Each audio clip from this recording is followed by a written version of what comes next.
Allah.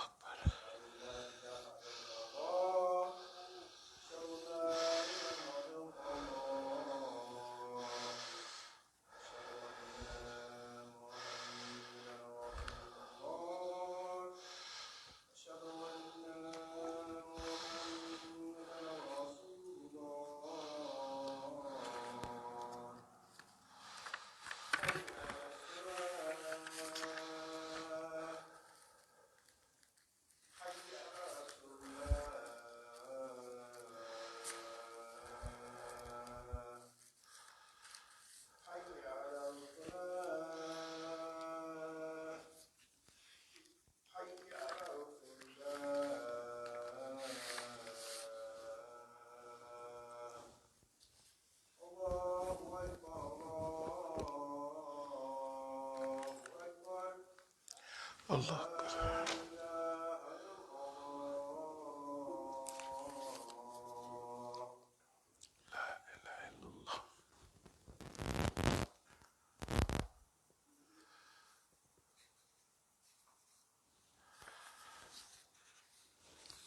Bismillah ar-Rahman ar-Rahim. Alhamdulillah.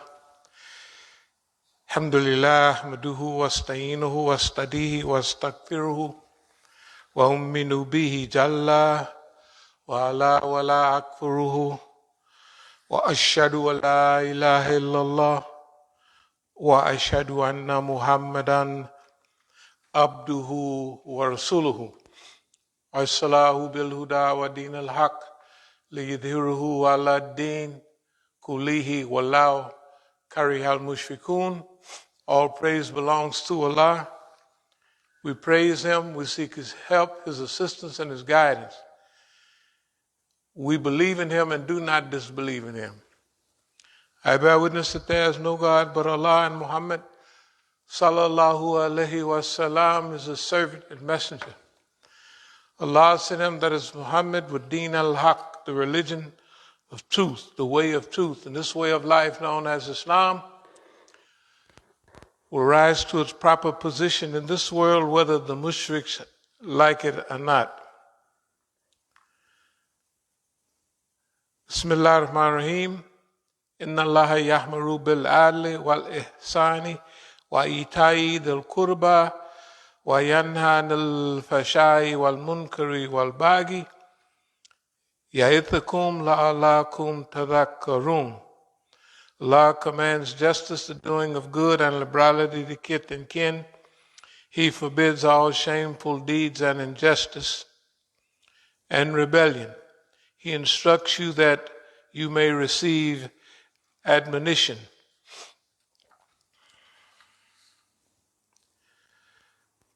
Bismillah ar-Rahman ar-Rahim. فَمَنْ يَرِيدِ اللَّهُ أَنْ يَهْدِيَهُ يَشْرَحْ صَدْرَهُ لِلْإِسْلَامِ. Those whom Allah in His plan willeth to guide, He opens their breast to Islam. This sadr, or this chest cavity, is what they call the sadr in Islam. In Arabic. And in many cases, when that's used, it's used for the breast, is used for the heart, and what have you. Like you'll never hear that the Quran was revealed to the mind of Prophet Muhammad sallallahu alaihi wasallam. It was always revealed to the heart or to the chest. Alam nashra laka sadrak, right? So this is the center of life for the human being, is being able to take in breath. Also being able to take in not only fresh air, but new air, life-giving air, rejuvenating air, to aspire for something better, aspiration. In Spanish, they call a vacuum cleaner aspiradora, because it aspires, it sucks up, you know what I mean? So when Allah has a plan for us, right? And remember, Allah have a plan for us, but Allah not going to make us fulfill that plan. This life is an opportunity. This life is an opportunity to just come here and cruise along and die, to jump in life and go for broke, go for big. That's what we used to talk, Because in the old days, they had what was called big niggas and little niggas. And if you remember all the old, well, they wouldn't be old, they would be old to me too, black exploitation movies, they always had a Mr. Big. Remember that idea? In whatever town, we're going to go see Mr. Big. And that was the way people thought at that time, that they had people that was big and they had people that was little. And so I had a couple of friends, and another one of my friends, which was from West Oakland, they was all from West Oakland in those days. So anyway, he would say, this was a friend that we grew up together. His people moved out and they lived on 79th Avenue. We lived on 85th Avenue and all that stuff. And our whole family was friends of each other. And we went our separate ways. And later on, we found ourselves in the game. And so it so happens that one of my friends, that friend, had become one of the biggest pimps in Oakland. And so, of course, he was older than I was. And so we knew each other very well. And so he saw me hanging around with a couple of Negroes. They had everything. They had their hair swooped to the side. They had alligators. They had brand new Cadillacs. They had all that. And so, but he told me, he said, so-and-so, those is little niggas. That's all he had to tell me. Those two niggas there, they're pretending.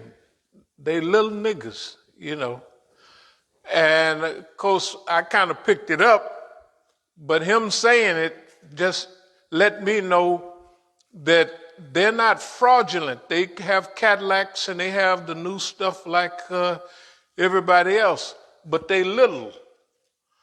And in the old days,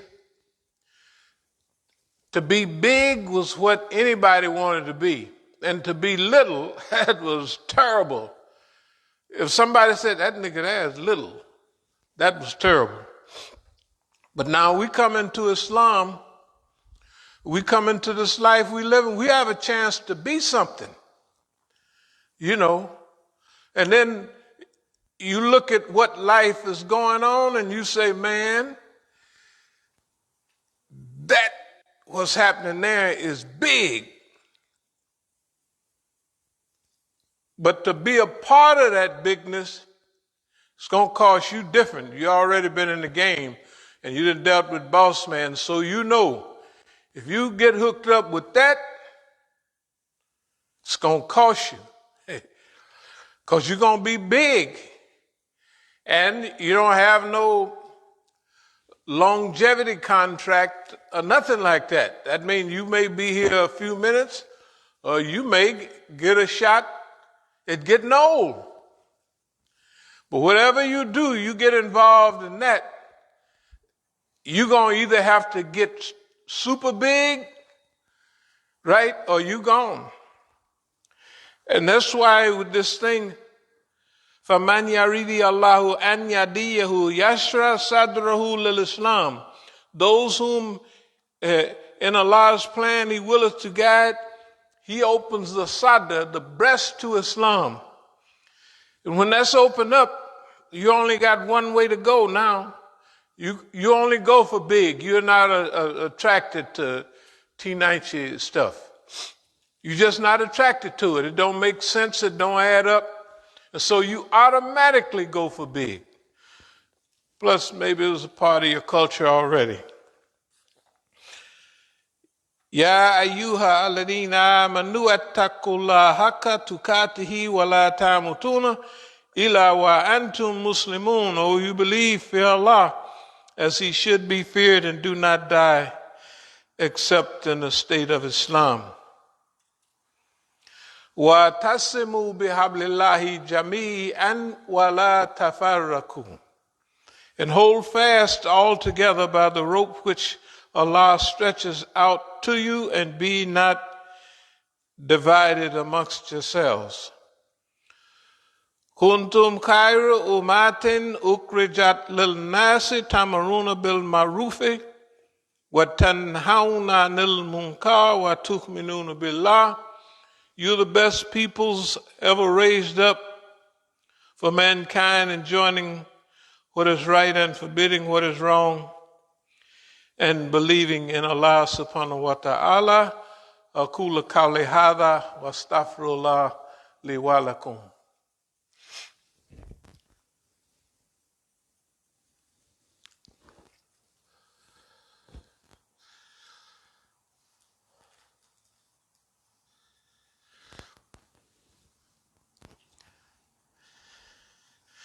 Bismillah ar-Rahman ar-Rahim. Alhamdulillah. Alhamdulillah Rabbil Alameen. Wassalatu wassalamu ala khairil mursaleen. Muhammadin an-Nabi al-Ummi. Wa ala alihi wa sahbihi ajma'in. Amma ba'd. Yaqulullahu ta'ala fil Quran al-Kareem. Inna Allaha wa malaikatuhu yusalluna ala nabi. Ya ayyuha alladhina amanu. Sallu alayhi wasalimu tasliman. Today's subject will be centered around certain events that's happening right now. September the 20th, or actually it's dated for the 22nd, 1980 was the beginning of the biggest and the longest war of our time. That was a war with Iraq and Iran. And a lot of people don't talk about it too much now. But, and today is the period of people, the numbers are kept low right now because of this virus, but people are still walking to Najaf and Karbala. That's in Iraq. And within a few days, it will be a day which is called Arba'in. Arba'in means 40, the 40th day. And this is the 40th day of the celebration of the martyrdom of Imam Hussein. Now, when this revolution in Iran happened, 1979, there was many predictions about how long it would last, because it was dealing with what was considered then boss man, right? He just lost in Vietnam, though, 75, 79, it was fresh. And so, but the prestige of America was very, very strong. And America had a history through gunboat diplomacy and subversion of destroying anybody that stood in its way. Now, Vietnam happened to be the first time one of the little guys held on, right, long enough to establish himself. And they did. And you could see the helicopters coming into Saigon and picking up people. And finally it ended with the people trying to hang on the helicopters and get the last bit out. The ones that couldn't get out, they turned into what's called the boat people. I don't know, I know y'all may not remember. The boat people was when people filled up the part of the ocean with boats running away from Vietnam because the communists had taken over. And so that was a victory for them, and it was a problem for the great United States of America. A few years after that, after the revolution in Iran, they had a so-called hostage crisis. And that hostage crisis went on for 400 and something, 20 something days, a long time. Every night you turn on the TV, there's Ted Koppel and there's the whole foolishness about what's going on in Iran. And everybody I knew predicted that the government of Iran was going to fall. They was going to fall in a hurry. And I didn't know a whole lot about it, but I told the people, I was still at the penitentiary, I was the Imam, and I told them, no. I said, those people I was talking about, Shias, have something about jihad, as much as I knew then. Actually, it was martyrdom. So when I came home from the penitentiary, the attitude I had about them and them learning about it, we got along well together. Pretty soon I was on the circuit, going all over the country, eventually all over the world, talking about that subject. And about the same time, when I was in the pen, they had a rescue mission. They wanted to rescue the so-called hostages. And so they got a bunch of helicopters together, them big giant helicopters, and they flew into Iran, and they had a plan that they was going to fly on in. They knew where they was keeping them at, and they was going to surprise them, and they was going to take their hostages, and they was going to cause a lot of trouble in Iran. Well, that didn't happen that way. It didn't play out like that. As those helicopters was coming over and they got into Iran, they was flying over the desert, and they got hit by a dust storm. And the dust storm had them crashing into each other.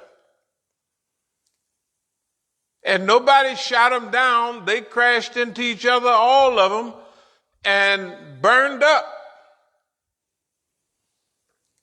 And they told Imam about it, and he said, Bismillah ar-Rahman ar-Rahim, Alam tara kayfa fa'alla rabbuka bi ashabil fil. Alam yajal kaidahum fi tadlil. Wa arsala alayhim ta'iran ababil. Tarmihim bihijaratim min sijil. Don't you know what happened to the people of the elephant? They had a plan, but them big giant elephants was taken down or destroyed or held back by Arbabil, the flight of birds, right? And so at that time, that was a crucial time in Islamic history. It was the first time in modern history that there was a successful revolution, Islamic Revolution. And it surprised everybody because nobody knew anything about Iran. They was looking for a revolution to come from Egypt or Pakistan. That's what believe it or not, they was looking for Jamaat Islami in Pakistan and all those groups, or they was looking for Ikhwan al-Muslimin, right, in Egypt for this Islamic revival, because it was an Islamic revival going on. But I'm trying to tell you this, there had to be certain characteristics when this revolution happened. It's going to have to be, according to Maulana Maududi, he had a 9 category what it would need to do. But one of the things, not only to spread Islam and but I think maybe it's number 8, it would have to be able to withstand the global war against it. The global war against it. Now, Maulana Maududi passed away in 1980, but when he came over here in 73, he spent time with the brothers. In fact, most of the brothers was here from D.C. They went up to New York to see him. And from then on, that Pakistani influence, Maulana Maududi, which was head of the Islamic movement at that time, was telling all his people to come over here, and now they're over here, been over here, like ICNA, Islamic Society, Islamic Circle of North America. They're here, and they were told, get with the Negro. Them Negroes, hey man, them guys, that's the future of Islam in America. Anyway, we had to go through certain changes. We are going through big changes right now. And I want to relate just a few things to give you an idea of what we've been going through and maybe what the future holds. Only Allah knows the future, but we can at least talk about a past that we know something about. So I want to show you a couple of pictures. There's whole booklets. This is from book number 5. And this is from Basra. Basra is in southern Iraq. The temperature in Basra right now, or right then, was 120 degrees, 115 degrees. And you know what they did with these? Because Iraq was using poison gas. And they was trying to protect themselves from poison gas. It hadn't been used since World War I. And they got the chemicals from Germany and they got spy satellites of where Iranian troops was from the Americans. They got supplies. They got all that from the Americans. They got French Exocet missiles. They had $50 billion from Saudi Arabia, $33 billion from another one of the Arab countries. They had Egyptian pilots, Jordanian regulars, right? They had Russian T-72 tanks, right? They had everything. In other words, when the revolution in Iran happened in 1979, the world got organized to fight against that revolution. And what they needed was someone to carry it out. And that was Saddam Hussein, their next door neighbor. And they supported him, gave him everything he needed. And right now, if one of the people over there make a mistake, hey, they'll blow up the whole country. But Iraq at that time, 87, was on their side. That was their homeboy. They shot a missile. The Iraqis shot a missile, and the Iranians had got good enough and they deflected the missile. They don't tell you about this in the news. And that missile hit the Stark. And the Stark was a, American ship. And it killed 38 American sailors. But since Saddam at that time was on their side, no problem. No problema, right? It's 1988,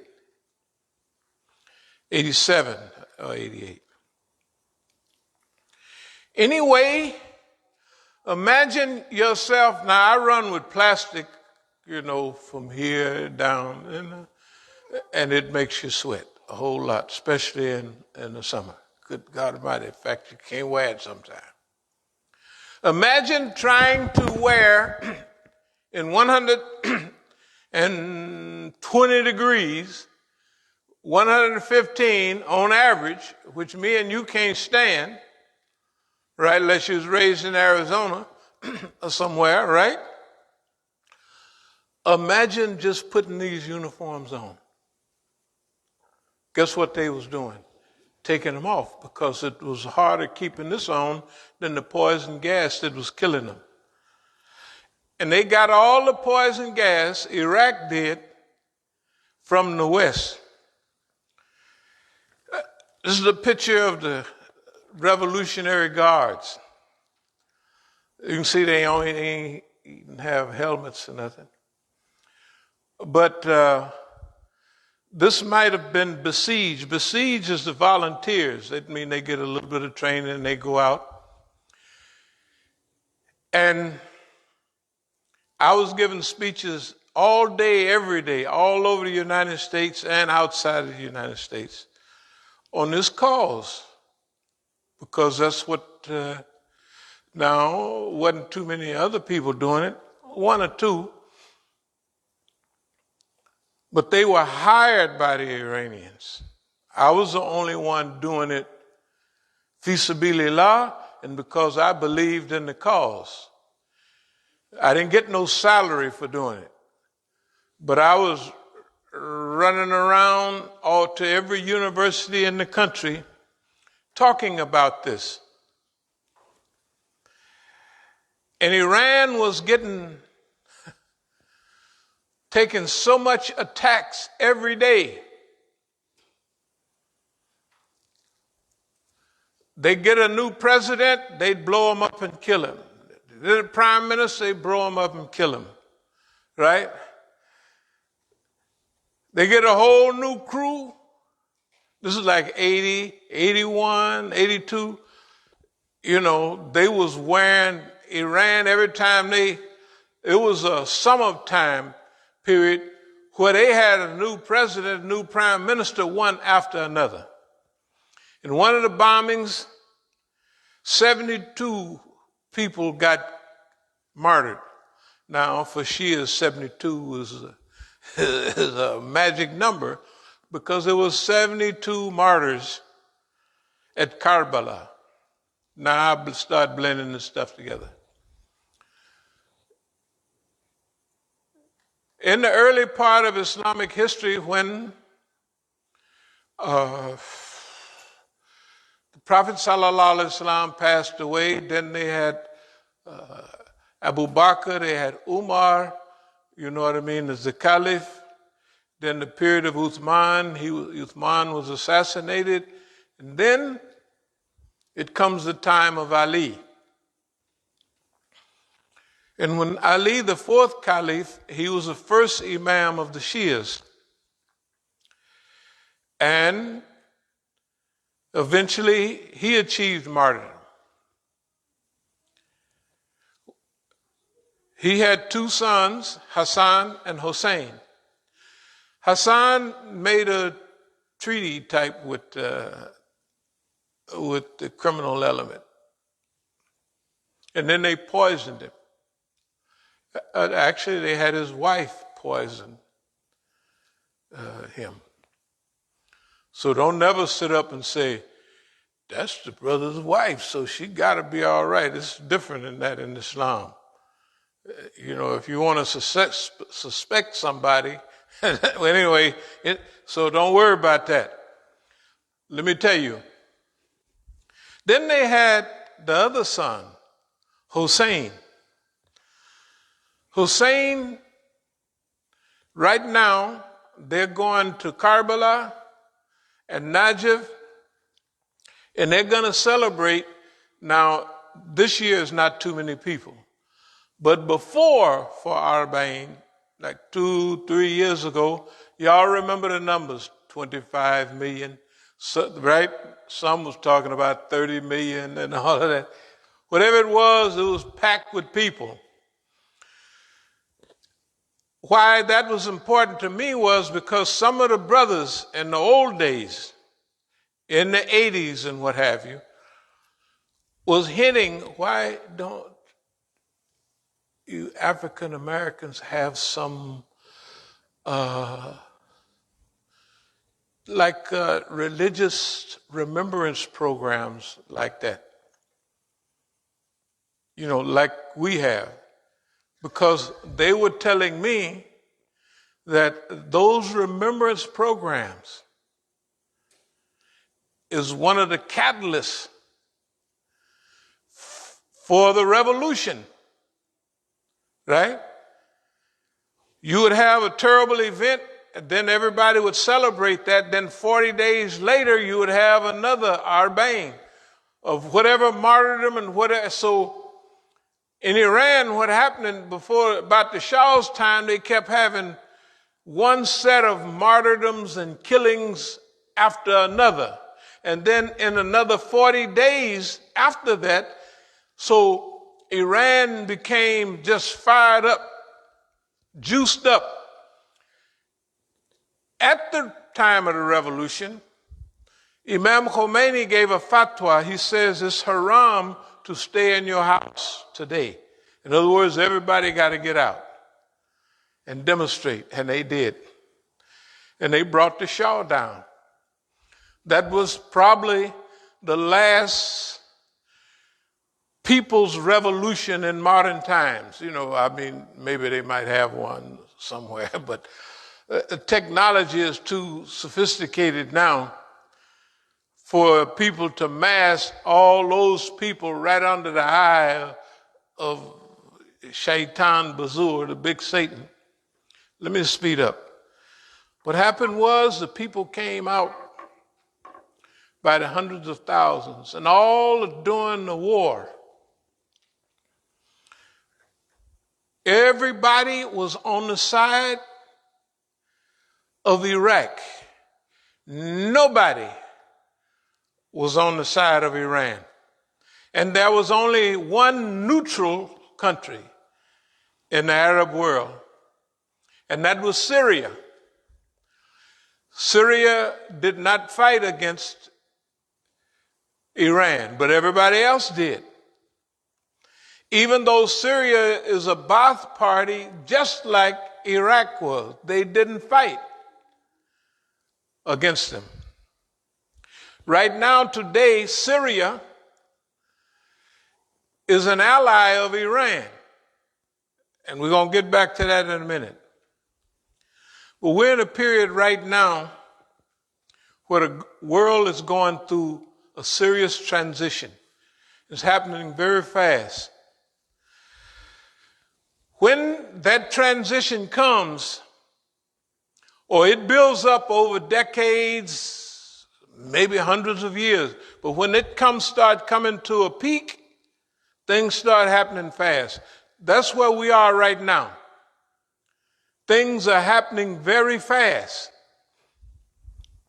And you can't turn on the TV or the radio without hearing something brand new. The last thing today, this morning, was about the information that they got about how many people was being killed right in Afghanistan, and how the U.S. and Britain was paying off the people, right? They got a Freedom of Information Act type thing, and they got that information. This is what I'm hearing this morning. And so, the Freedom of Information Act had they had to notate if they gave somebody so-and-so, and they put a little information there. The hundreds and the thousands of people that was killed in Afghanistan by the U.S. is unbelievable. So the United States have had the ability to cause death and destruction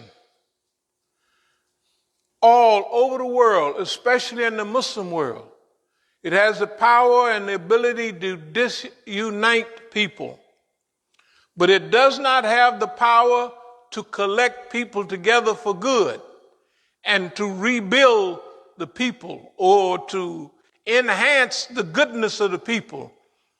They specialized in death and destruction. And we're the main target, right? So if they shoot down the Vincennes, shoot down an Iranian airliner and kill 290 people in 88, something like that, the U.S. don't even apologize. It's a civilian airliner. But they say, we just shot it down. We ain't sorry. Can you imagine? Look at the arrogance. Don't worry. We prayed here many times.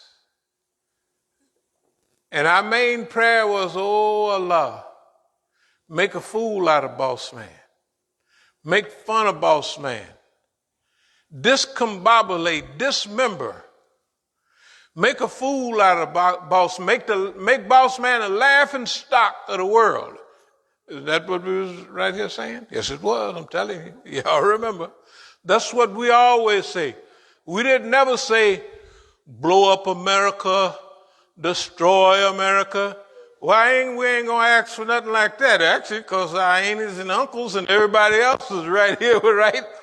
So, but we want to destroy that invincibility of the American psychic. And it has been whipped bad. America been whipped bad in Afghanistan. America's been whipped in Iraq, right?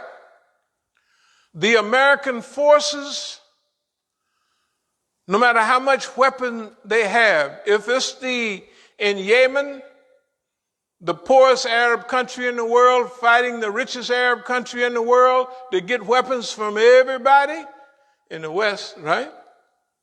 And they still here. They still here, holding on. It's a good sign, right? If Iran been leading this struggle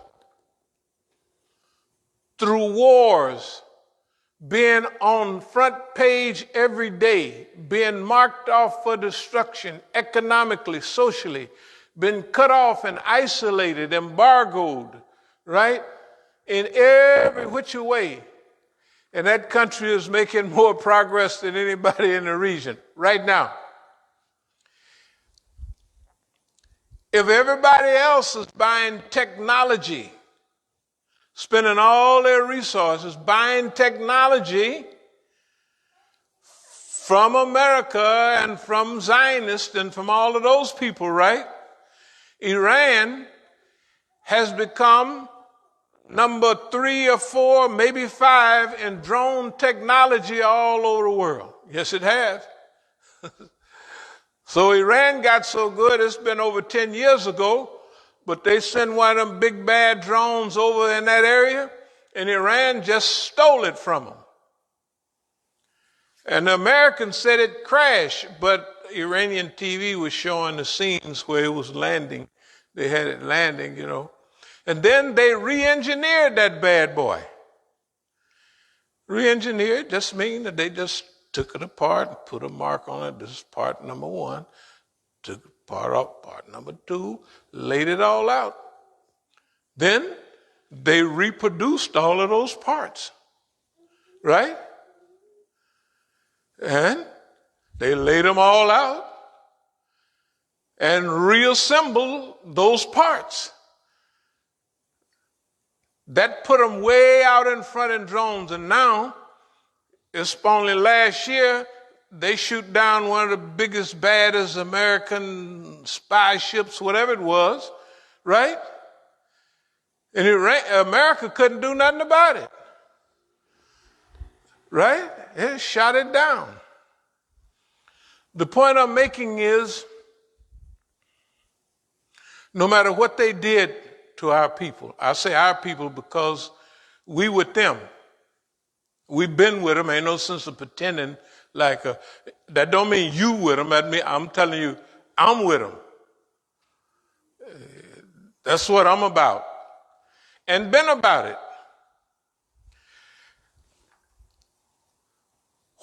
What does all of this killing and destruction produce?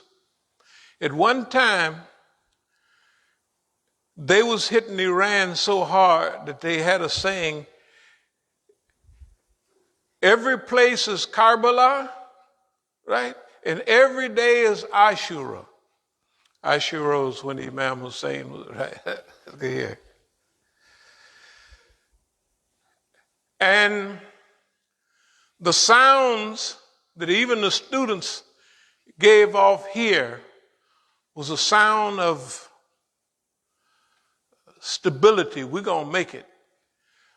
When I came here from California one time after a demonstration, and I was out at the IAC, everybody, it was down at the State Department, down 19, yeah, when Iran Air was shot down. And after it, everybody went out to the IAC, that's out there in Potomac, Maryland. And I wasn't even in D.C. at that time, but I went and I watched. It was nothing there but Iranians at that time. And they had a certain attitude. And they were saying to themselves, you shoot down our airliner, you do anything to us that you want, but we're coming through this. And I could see it. You could see it. They couldn't see it. Believe it or not, they used to ask me what they were thinking about and what they was doing, because I'm not uninvolved, but I'm an observer of all of this stuff going on. Right? I'm an observer of all this stuff going on. And they were solemn, right out there at IAC. They wasn't sad though. And they had just shot down, you could see the bodies that they had in the Persian, they shot down the Vince and shot down the airliner. You know, you can see all the little kids floating around in the water. And America didn't even say, we didn't mean to do that. They meant to do it. Because the way airliners fly is different between military planes. When they coming up, they come up a certain way. And anybody in naval or warfare, they know how they fly. They knew they were shooting down that airliner. And they shot it down. And nobody over here, it was just Iran is bad, and that's that. Then they had an invasion of Lebanon a little before that. 40,000 people dead, right, in Lebanon. It's in 82. You think I'm jiving? The whole place destroyed. And it rebuilt itself. And then up popped Hezbollah, right? That's why we would say in 2006, when the Israelis going to run over there and mess with Hezbollah, what did Hezbollah do? Hezbollah combined, like if America and Israel have fourth and fifth generation weapons, Hezbollah combined second and third generation weapons that they had in a whole new configuration, and they whooped the Zionists behind. They whooped them so bad, tried to visualize and remember the Zionist men sitting on those big modern tanks, crying like babies. We can't find them. They got ghost stuff. Y'all remember we used to talk about that? You know, the Indians in America, American Indians, used to believe in a ghost shirt, that you put this shirt on and your enemies can't kill you. That's what they was talking about Hezbollah. We can't see them, right? They had tunnels, configurations. They anticipated what the Zionists was going to do. And they took what they had and combined it together in a whole new configuration. Out-of-date ancient weapons, and they combined them in a new configuration that helped them knock the Zionists out, whooped them like they were stealing something, right? That's Hezbollah. Hezbollah right today, they got all this boycott going on of oil. Well, who's helping Lebanon right now, right this minute? It's Hezbollah. They done already got their first shipment of oil. Now the next one and just got landed in Syria. What I'm trying to say is, dear believers, we're in a new configuration today. And I want to talk about the part we play in it. Okay, we're different. The struggle that we have here is somewhat different than the struggle that Iran has. But Iran is coordinating everything. Hey, people talk about dumb stuff about Iran is doing well. Do they make mistakes? Thousands of them. Who don't? But they're still here, right? They're still here. They're growing and developing in agriculture, in science, in engineering, and in technology. They're growing so fast because some of the best students in America and India and everywhere else they went was Iranian students. Let's call them Persians, and Persians got something in their mind. You could tell people that they never ruled nothing the way they think, you know what I mean? It's been so long since you and I didn't rule anything. It's been way back, Africa, I don't know, way back when, right? So we don't think a certain way. But if the Persian Empire, they didn't have it for thousands of years. Sometime it's up. They have 200-300 years. They're not doing too good. Then they come back up.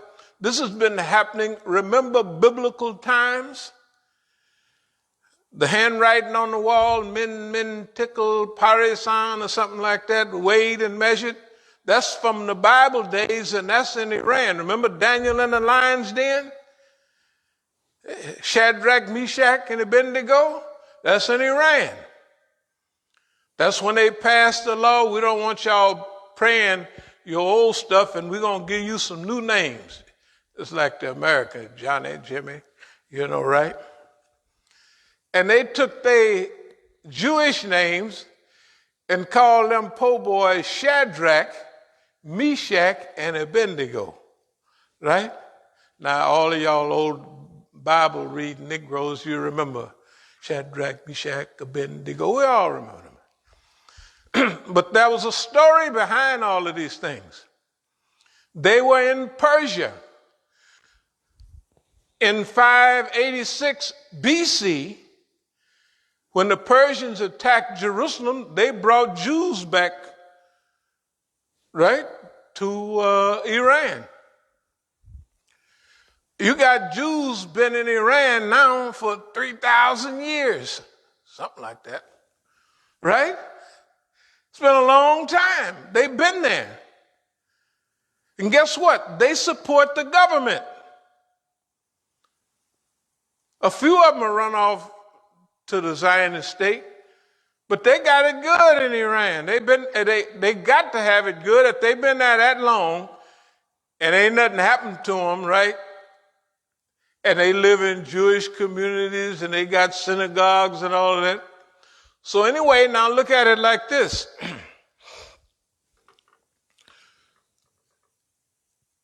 In every episode of history, there's usually an example of somebody that do certain things, right? And they become a type of example for the world that they're living in at that time. So I'm trying to tell you, in America, that's what we're doing. No, that's not what we're doing. We've already done that. Psychologically, we done slapped the urine out of boss man, psychologically. They done did everything to us you could imagine. You can't imagine stuff that don't, everything that you look at, something going on behind it all the time. I just got up an hour ago because I went and got some nice coffee down at the Zionist stop, and it put me to sleep. Like all the other coffee I go by, the coffee put me to sleep. Now, it's different than most of the coffee you drink. It'd wake you up. You'd be ready to go. And I used to have a spot at the Zionist coffee joint for a couple of weeks, couple of months. Boy, I'd be juiced up, and then I'd be doing all my work. So all of a sudden, I'd get a cup of coffee, and it'd put me to sleep. It don't make no difference which one I go to now. They all put me to sleep. Okay. And then I had special coffee. For 20 years, I mix a good mix I used to mix. And it'd soup you up pretty soon, putting you to sleep. So just an hour before I came down here, I was asleep for an hour and a half or two. Why? Because of coffee. Instead of course, I just did a test. I said, let me go down and check and see if it juiced me up or put me to sleep. Because remember, when you talk about longevity and doing things over a long period of time, you have to get used to redundancy. Now, everything I'm telling you deals with redundancy. We done tried it 40 times, 50 times, 70 times. 5 times is just a little bitty, over and over and over again. Why? So that you know what you're talking about. It's a trial, it's a test. It's not no haphazardry. Why? Because we studied our people and we studied our movement. There's something always been missing from our movement here in America. The main thing was longevity. But when Dr. King was getting ready to go in his last speech, and he said, I've been to the mountaintop, but he says longevity has its place, right? But he was saying, I may not be here with you, but y'all going to get to that place, wherever you're trying to get to. So he had got the word. Sometime the people send you the word, you dead, you're a dead nigga, and you know that that's it. And that's the word he had got. You could see it on his face. It wasn't because he was tired. It was because he didn't got the word. And his whole lecture at that church down in Memphis give you a clear pattern because he's using the words. Longevity has its place.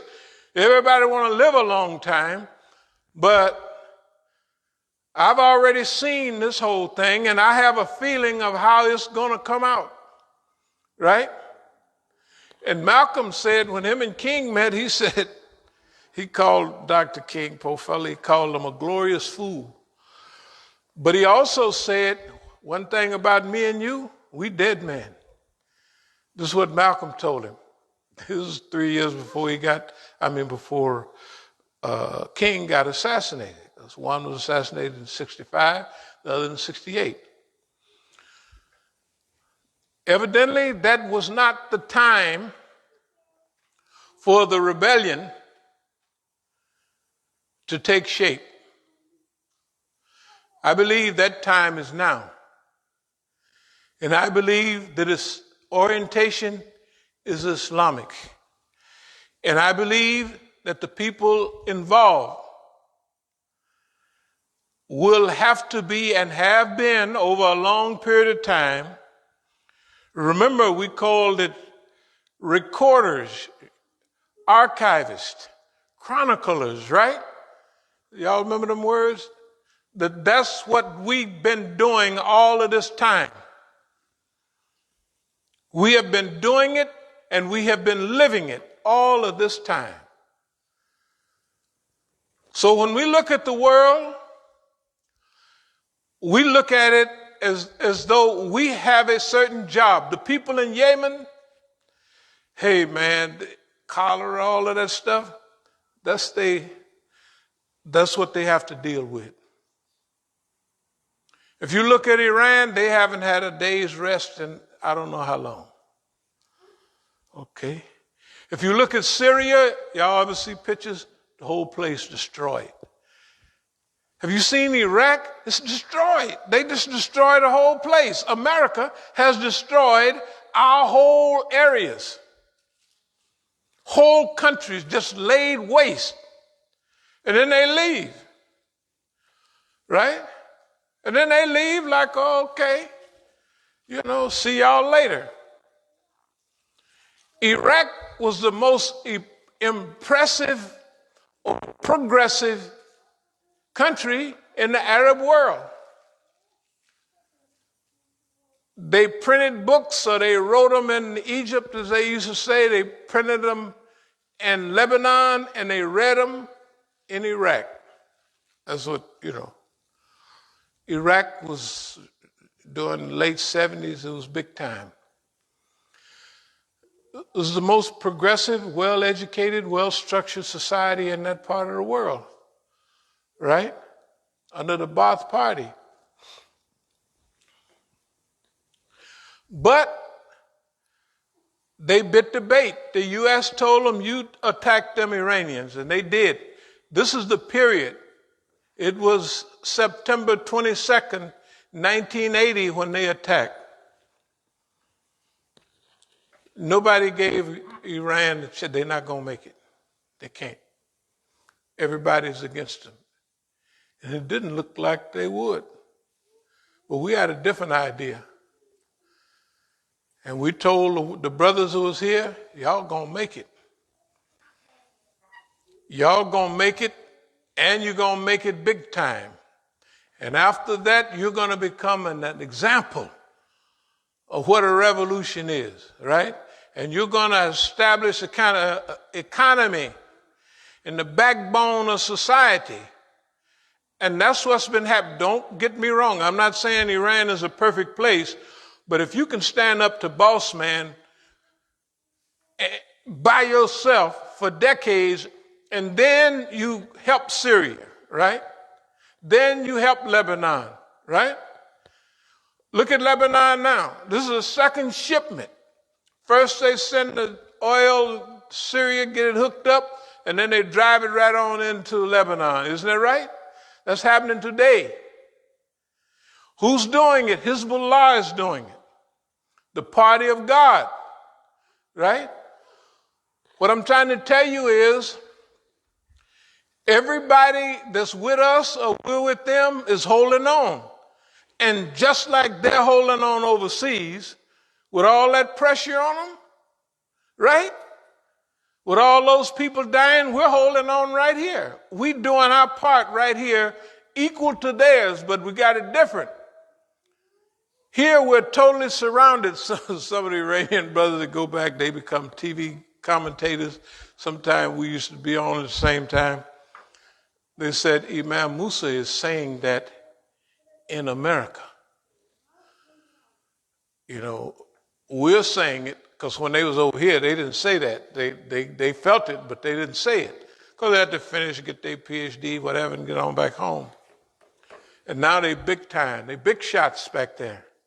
They say, I wouldn't do that if I was in America. Imam Musa is saying it and doing it. And guess what? Ain't nobody with us. And nobody here backed our play. Nobody. None of them. All the big talking coons that you see, all the big groups, you don't see none of them supporting us. But everything that we have been saying has came out step by step. Discombobulate boss man, right? Make a fool out of him, right? Make fun of him. Is those been the doers? I'm just saying, I'm asking, have those been the doers? Don't blow up America. Oh Allah, make them the laughing stock of the world. And all of a sudden you see Sam on the news, right? And everybody is scratching it. Why Sam do that? Why, right? That's all they talking about now on the news. And why? And they getting caught at everything. Everything is coming to a point now. That means the life that we're living has been meaningful. And guess what? It's going to be more meaningful in the future. Because no matter what happens to us, even when they try to divert them and play like they don't exist, we have enough of the message, right? Still intact. What's so important about redundancy? Even if they don't get the talks from today, they got them from 5, 10, or 15 years ago. And you know what they did? They said exactly the same thing we're saying now. That's redundancy. When you repeat the same thing over and over again, and then what's happening? It is happening right in front of everybody's eyes. Yeah, you can turn on the news. Everybody laughing at boss man. Hey man, discombobulated. Why is America doing that? Why did they do that? Why did they do it? Isn't that right? They're saying that now. You can't turn on, they are saying that. I'm going to try to put it like this. Dear believers, sometimes longevity means that you have to have stickability because our people don't believe in each other. We've been whooped so bad by boss man that we think when boss man says something that it's the law. Yes, we do. Yes, this is our idea. I mean, maybe I'm wrong. So we'll sit back and watch for 50 years. And a Negro calling all the shots, he called, that's going to be a 7, that's going to be 11, that's going to be, and over again. And they just sit back with their hands in their pocket. That's the Negro. You have to have the ability. There's a thing here we have. Project Imam Hussein in America. This is when my grandson was supposedly killed. And I was telling everybody, about the situation.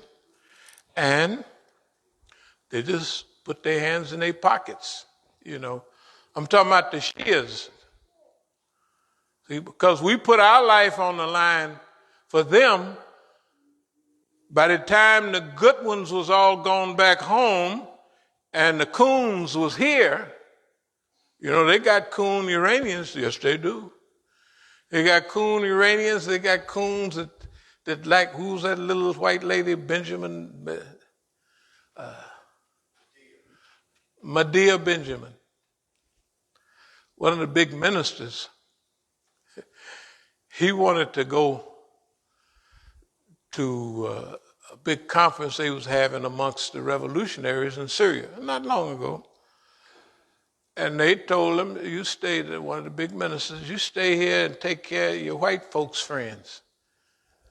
That's when we knew they got it all. Because sometimes we be sitting here wondering, do they know this, do they know that? Right, do they have this together? Do they have, and then you just watch them. And then you listen to the new foreign minister. They said, this guy was our protege of Soleimani, right? And he went with him here and there, and he consulted with him, and now he's a foreign. See how everything works out? So now, the last 8 years, we had kind of bootlickers that didn't have a good self-image of who we are, what we're about, and we're going to survive. And they was bootlickers. And before that, we had a revolutionary.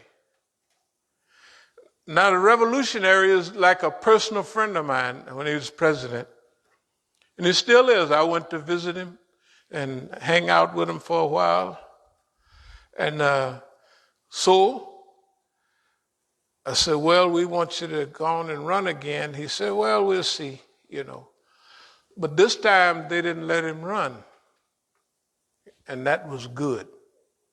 You know why it was good? Because if he ran right now, you need a unifying force right now, right? And maybe he need another 4 or 8 years, he's a young guy still, to study himself. He is accurate on everything. They think he was living here almost, but he wasn't. Then they thought we was telling them everything, because every time they'd have an interview with him, he would hit them with American facts. They said, that nigga, that ain't getting that stuff from somebody. Some coon over there hooking him up. But here's the point, dear believers. This is a different time. The last 40 years have been heroic years. They have been heroic. It's the only way I can call them, heroic years. And now, the forces of good are not isolated and cut off. It was one time when they was all by themselves. All by themselves, right? Remember during the Iran-Iraq war, Saudi Arabia, $50 billion. Kuwait, $33 billion. And they made this isolation so thick that even they couldn't buy, like you have smoke detectors in a place, right? They have these little utensils for poison gas.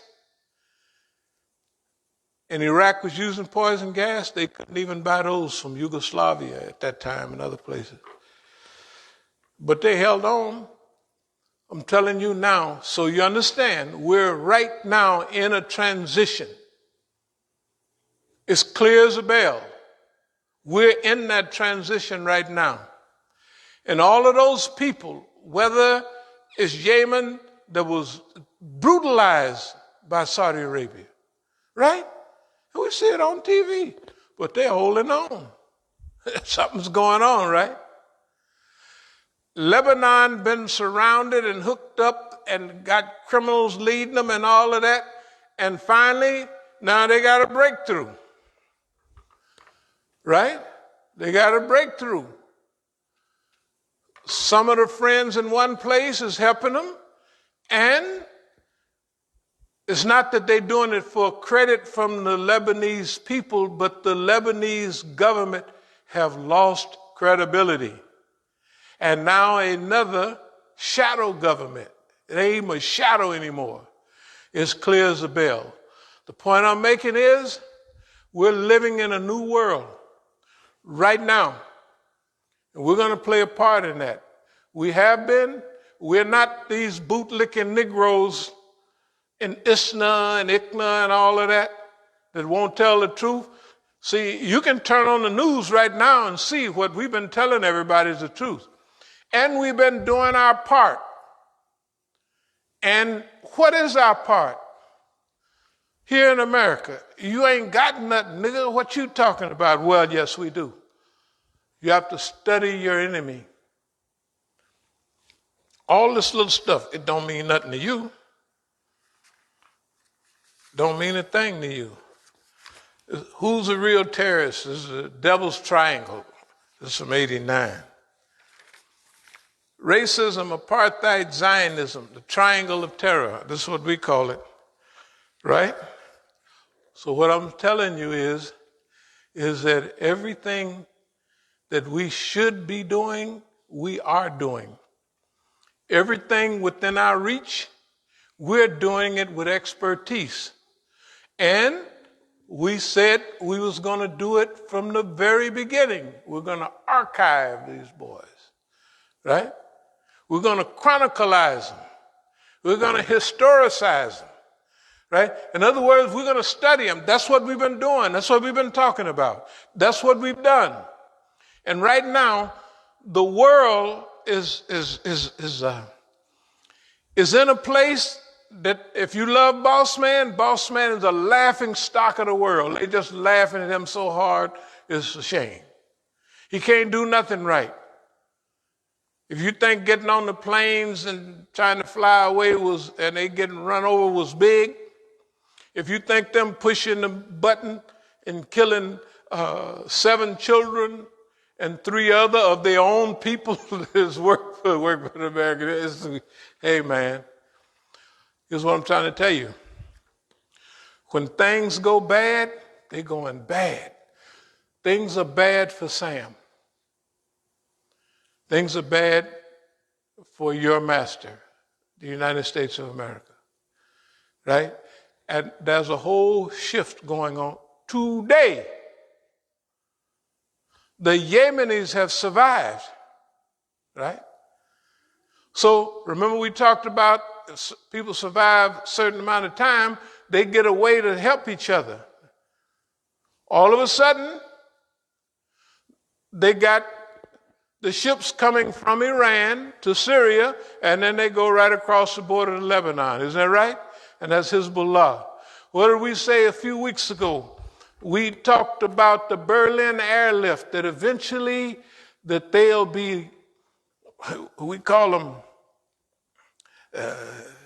not border runners, but you know, when you start blockade runners. Yeah. So we expect the Muslim world now to run those blockades, to feed the people of Yemen, running them blockades, speedboats, all that kind of stuff, right? Maybe a few helicopters now and then, but sending in medicine and food. So like the Berlin airlift, when they cut off when the Russians cut off the rest of Berlin in the old days, 1949, the United States ordered an airlift where they went over and they flew everything they needed into Berlin. And now Yemen becomes the Berlin of today. Blockade running, right? All the aid and support that Lebanon needs. Because you got to remember, Lebanon is the only one in the Arab world, they done whoop the Zionists. Every time they touch, the Zionists don't want to mess with them because they stay behind. Right? All right. And the Zionists are always talking about, we want to get our hands on Iran. Well, imagine the Pastoran, the Revolutionary Guards, in the 80s went through Syria and they went to Lebanon. Remember, Lebanon used to be a part of Syria, Sham. They went to Lebanon and they taught the Lebanese how to fight. The Pastoran did. So technically, the student is whooping the Zionists behind. So you know they don't want to fight the teacher, right? Think about it. If the student is whooping the Zionists behind, you know they don't want to fight the one that's teaching them. That's why you hear all this tough talk from the Zionists. Zionists ain't going to bust a grape. No, they kill a lot of people. They got license to kill us. Like they got license to do what they do to Palestinians. Can you imagine? Nobody else in the world could treat other people like that. Everything they do is against their law. Right? Everything the Zionists do is against the UN law. But they can do it because they're Zionists. That's going to cost them. Don't worry about it. The Zionists got to go. And I'm not saying the Zionists don't like me, but I've been talking about them all this time and I'm still here. That's part of what we call psychological guerrilla warfare. See, remember, we don't have tanks and bombs. We can't do that. But we got that old Negro talk, selling wolf tickets, right? Yes, that's what we do. That's our job. And we've been doing good. And selling wolf tickets, we also forecast. Remember we talked about Muhammad Ali and Jack Johnson? We still use all that stuff. Muhammad Ali, Mo gonna fall in 4. Archie Moore, 4th round, he falls. We do the same thing to Boss Man. Yeah, and all y'all been here, so y'all done heard all this 100 times, and you turn on the news every now and then, and what do you see? Exactly what we said was going to happen to boss man. Right? Exactly. Maybe with a little bit added. All right, so that's our part of the war. And I move toward a close. If we were in Palestine, we would have a different war. That would be our job to do what would be needed for Palestine. If we were in Iraq or in Iran or in Syria or any of those places, right, we should be doing the type of war that battlefield or that battle space calls for. We're here in America. There's no battlefield like that here in America, right? If you start blowing stuff up, where you going to hide? With the Negro, as soon as you get to the house, they didn't call the police on you. Boss man, my cousin is here. Them niggas just blew up, boss man. I hate to tell you, they the one that just blowed up to such and such. And on top of that, they got $50,000. Some of it came from Iranians. Some of it the niggas that told it, right? So you can't have that type of revolution here, right? Tell the truth. So what we had to do, and I moved toward a close, we had to psychologically destroy boss man. You just had a nerve to do it, that's all. It's like the old joke about all the animals got together because this cat, this lion or something was eating all the animals, you know. So they had a meeting, and they come up with, what we'll do is we'll put a bell on that cat or that lion, what have you. Right? He said, that's a perfect idea. Put a bell on him, a cowbell or something. When he come after you, everybody will know 100 miles away. Here he come, and we'd break out and run, right? Perfect idea. Bell the cat. So the question was now, who's going to put that bell on the lion? They call it belling the cat. Who's going to put the bell around that? Who's going to get up there and breathing that hot breath, all that stuff, right? And you put the bell on him. Who's going to do that? That's us. That was our job. That's what we've been doing. Who's going to bell the cat? This crooked, mean, time to go American government. Who's going to stand here in the center of America and in the capital, D.C., and talk out the side of their mouth? Boss man ain't nothing. Boss man a girl. Boss man this. Boss man that, right? And it comes out like that. And all boss man can do is secret stuff. You know what I mean? You get up and reading the Quran smells, give you a headache. So you can't read that Quran today, especially in Ramadan when you're sensitive. So you have to go get another one to read. Why? Because boss man puts smelling sauce on your stuff. Simple as that. Or if you got cars, you have cars, you spend $1 zillion on cars. Because that's what boss man do. That's our job. We had a good job. I'm not saying it's an easy job, but compared to what other people have, right? This is a fun job. Just make it fun. This is fun. Nobody else do it. Nobody want to do it. Nobody can do it. Or let's say nobody won't do it, right? You can't get one of the Negroes, imams, to get up and cough in front of boss man. Tell the truth. He ain't going to do it. Right? But there is hope. There is the young people who are Muslim.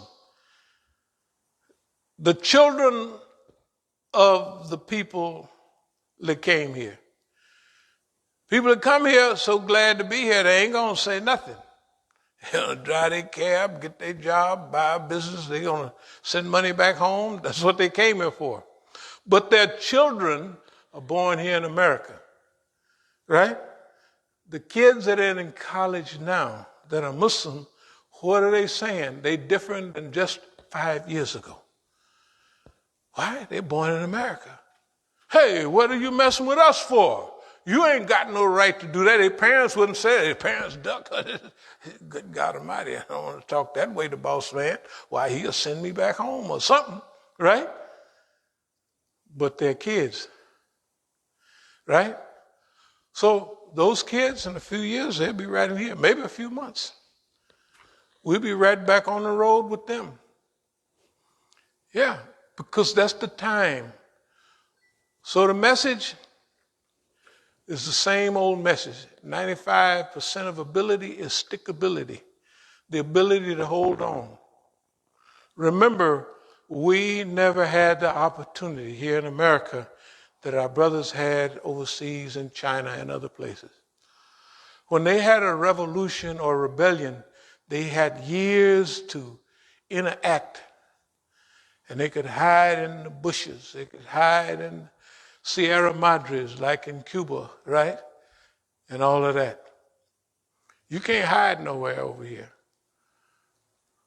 Because if you hide in a Negro's house, the Negro gonna have, you hide at the police, better hide at the police station.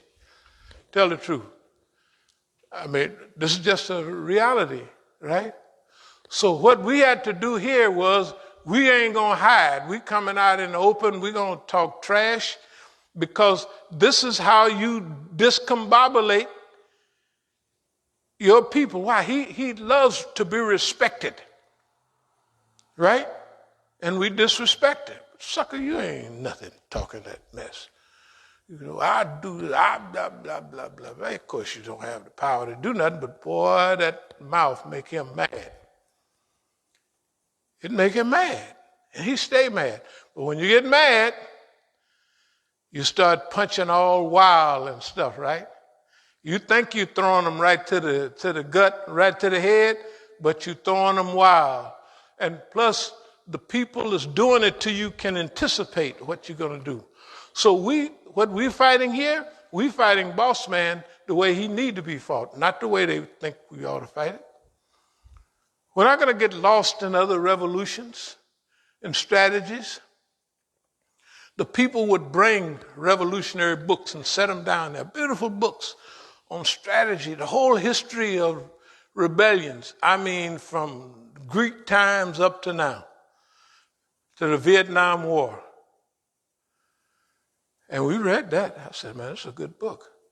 But we changed it from guerrilla war to psychological guerrilla war. We're not going to go fight boss man. Boss man got, right here in the city, he got tanks, machine guns, hidden stuff all around, right? So you're going to go fight somebody the way they want you to come? You come right down the street, you do this, and fight me. Heck no, boss man. We're going to talk about you because you're arrogant, and so we're going to make fun of you. An arrogant person like the Zionists. You notice how the Zionists really hate us? Because we got their number. Their number is they're arrogant. We tell everybody in the world what to do, right? Remember Netanyahu come here and talk before Congress, and and he talked about Obama like he was a dog, and he's the president of the United States, right? And he come over here, and old Joe, if he can stay awoke for an hour or two, Joe need his nap. He like Reagan. Reagan could talk presidential talk, but he needed a rest. He was old too. So when you get older, you know this old Joe, remember in the election time coming, he used to run up to the stage. You ain't seen him run up to no stage lately, tell you too. And you know that hair, it was already thin, boy, but he gonna have to get some stuff tied in his head, like old Don or something, because he'll be bald-headed next week, right? And he's giving out. You see him sitting up in meetings, he heads out. Why? Because you could do the work, but you need a nap. You need a noontime nap, and you need an afternoon time nap when you get that old, right? So, they don't want us. The last thing I want to say is, nobody can make the white man as mad as the Negro. Tell the truth. We just know how to make him mad. Have you ever seen White boys don't play the dozens. Of course, y'all remember what the dozens are. That mama talk.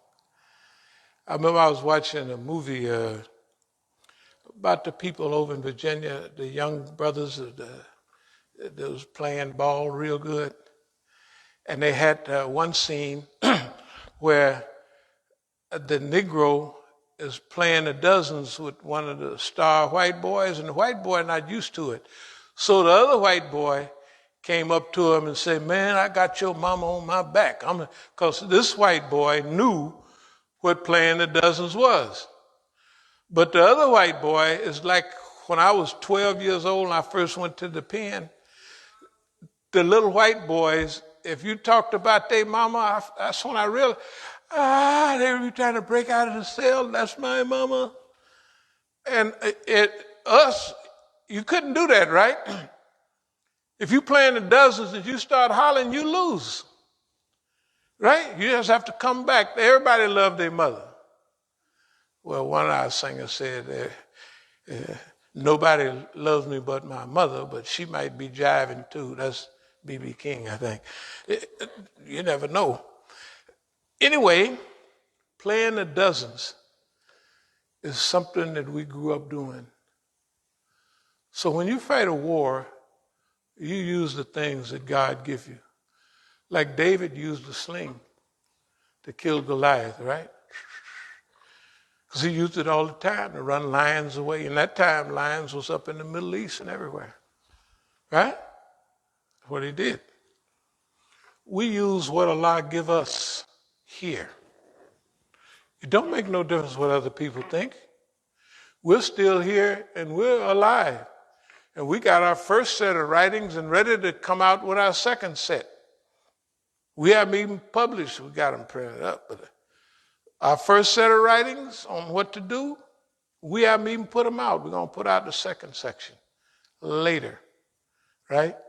And all of it will be manifested. Dear believers, we got a lot to say, but I'm not going to say it. The other thing is, this is from 10 years ago, Decline and Fall of America. That's from 10 years ago. How to Punk the FBI, right? How to Punk the FBI. Remember that? That's a lot of fun. You ain't said nothing about how to punk the FBI, neither's nobody else. But I have, because that's my job, and I like it.